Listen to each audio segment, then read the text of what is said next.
Hey, what's up, everybody? Darius Bailey again. I wanted to speak to you guys on an issue that that's circulating through the media quite a bit.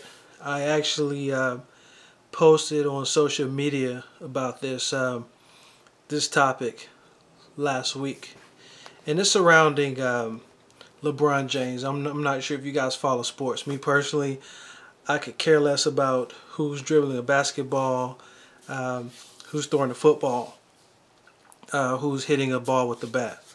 You know, don't get me wrong. I play sports. I like sports, but as you know, I won't allow it to consume my time.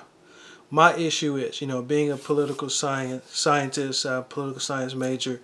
I'm always following, you know, social phenomena, social trends, political phenomena, political trends, as well. You know, I think what's going on right now is basically, well, not that I think, but what's going on right now is that there was a young man killed, 12-year-old guy, African American. He was senselessly killed by police officers. You know, no indictment whatsoever. You know, they took to the streets protesting, and more recently, you know, I think you know, African American communities asking LeBron James to do something about it, basically boycotting. I think it's hilarious. Not the whole idea of, you know, him boycotting, but I think it's hilarious to think that he would actually boycott. You know, to believe that he's actually in tune with what's going on. You have hundreds, thousands, you know, celebrities out there who, you know, for whatever reason, won't use their political power. I'm sure they'll disagree that it's actually political power, but it actually is political power. You have, you know, you have money, you have influence. That's political power. But back to my point, to even think that he would do so. That, you know, there are a lot of rappers, you know, celebrities, whatnot, who are afraid to say something because of, you know, lashback from, you know, from Hollywood, from their fans, from their record labels, for whatever reason. So what I did was, you know, on my last social media post, I put together a bunch of ideas. You know, it doesn't take me long to see certain things. I'm very, you know, insightful when it comes to, you know, political phenomena. You know, I put together a few reasons as to why I thought, you know, I believe that LeBron James will not boycott. And this was actually published the first day that it came out. It began circulating in, you know, social media, in mainstream media. And put together about 7 reasons, no political order nor importance, as I saw it. First reason, his financial obligations won't allow him to boycott.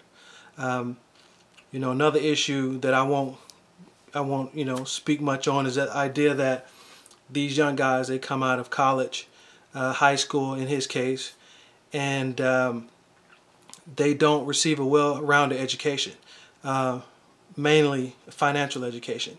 It's, you know, giving a young person money too fast. That, you know, you can't, you know, you give a person, you know, it's quite often you hear about these people winning the lotto, and, you know, few years, months later, they're broke.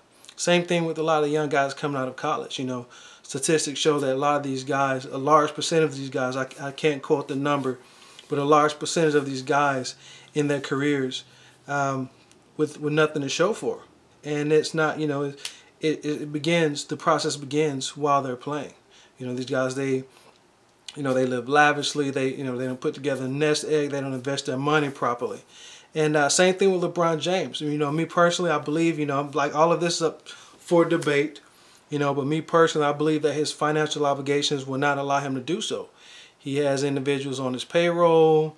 You know, he just, you know, who wants to give up another $100,000, $200,000 for some silly cause? You know, something that has nothing to do with you or me or him.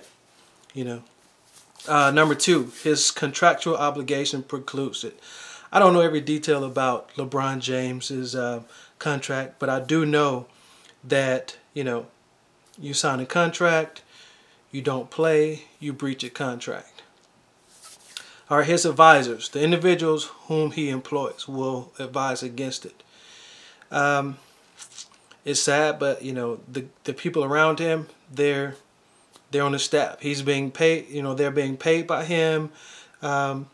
What interest do they have in him boycotting? You know, it isn't their legacy.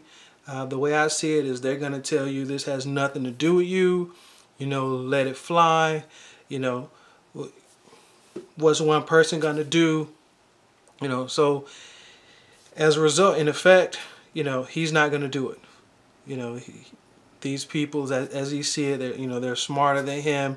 They know what's going on. They're far more intelligent. He's going to listen to these people. That's what they're being paid for. All right, his legacy is still under construction. NBA title. Again, guys, LeBron James, he's been in the league for a while.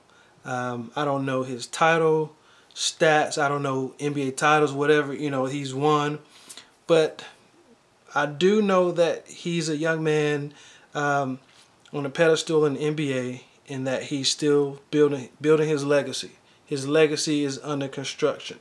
He's still trying to, you know, I don't think he wants to be left with the legacy of the, you know, the activist, the black advocate, activist basketball player.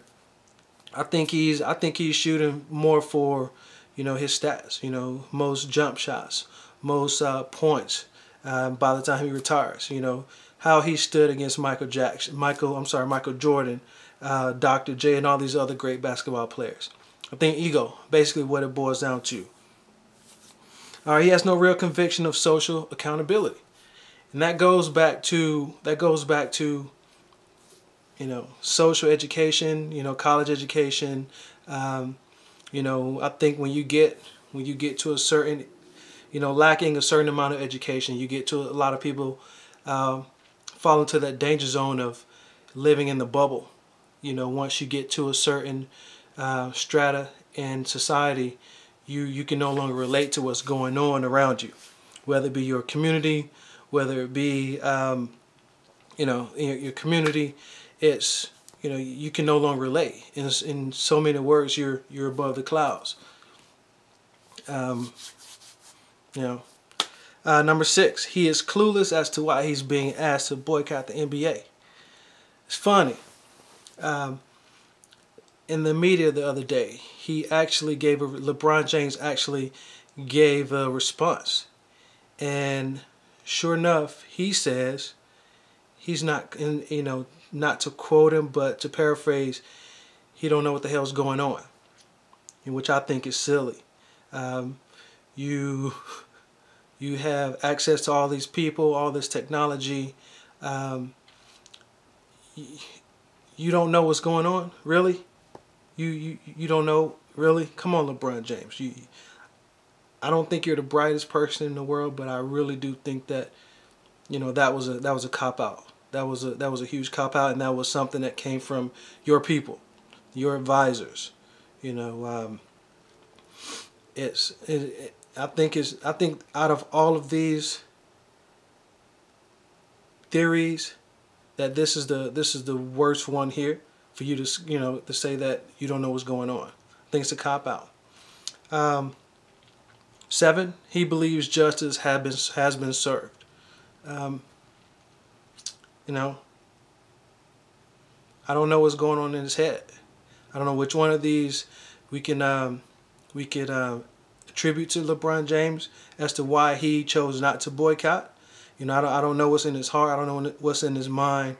But these are all theories, and this is, you know, he believes justice has been served. He came out with this explanation, which was number 6. He is clueless as to why he's being asked to boycott the NBA. But, you know, who knows what's going on. I don't believe that one. So, you know, either one of these, a combination, either one of these could be the case.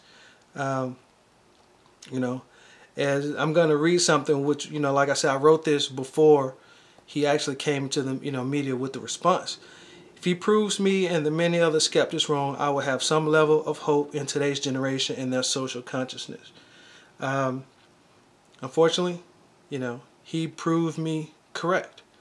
And you know, I would like to believe that he doesn't represent, you know, our generation or his generation. You know, I'm a little bit older than he is, but I hope that he doesn't represent, you know, what's to follow.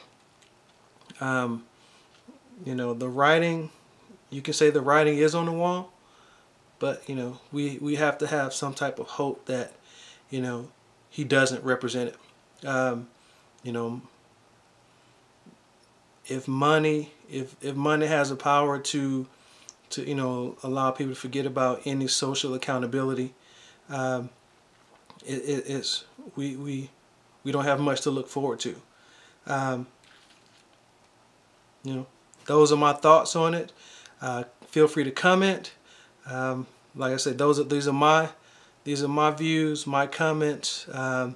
Feel free to share your own. I just ask that you keep it respectful. Feel free to share, and I hope to hear from you guys soon.